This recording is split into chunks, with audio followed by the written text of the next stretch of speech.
രാവിലെ ഇഡലിയാണെന്നുണ്ടെങ്കിൽ അതിന് കുറച്ച് മാവ് ബാക്കി വെച്ചിട്ട് വൈകുന്നേരം പഴംപൊരി നിർബന്ധമാണ് എൻ്റെ പൊരയിൽ. അപ്പോൾ അതിന് വേണ്ടിയിട്ട് രാവിലത്തെ ബാക്കി വന്ന മാവുണ്ടല്ലോ, അതിലേക്ക് ഒരു മുട്ടയും ആവശ്യത്തിനുള്ള മധുരവും പിന്നെ അരിപ്പൊടിയോ മൈദയോ ആട്ടപ്പൊടിയോ എന്ത് വേണമെങ്കിലും ചേർത്ത് കൊടുക്കാം കേട്ടോ.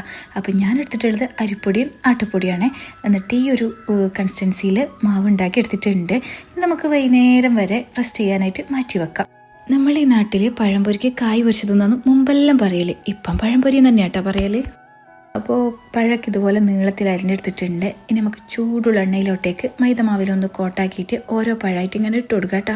ഈ ഒരു രീതിയിൽ പഴംപൊരി ഉണ്ടാക്കിയാൽ നമ്മൾ പുറമേ നിന്നൊക്കെ വാങ്ങുന്ന പഴംപൊരിയുടെ ടെക്സ്ചറും ടേസ്റ്റും ഒക്കെ ആയിരിക്കും നല്ലൊരു ചൊയയെന്ന് കഴിക്കാൻ വേണ്ടിയിട്ട്.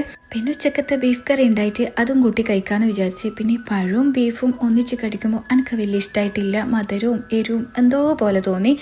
അപ്പോൾ ഇതുപോലെ പഴംപൊരി ഉണ്ടാക്കാത്ത ആളുണ്ടെന്നുണ്ടെങ്കിൽ ഒന്ന് ഉണ്ടാക്കി നോക്കുക, ഫീഡ്ബാക്ക് ഒക്കെ അറിയിക്കുക. ഇതുപോലെ ഈസി റെസിപ്പികൾ മിസ്സസ് കാണാൻ ഫോളോ ആക്കുക. അടുത്ത വീഡിയോ ആയിട്ട് കാണാം കേട്ടോ.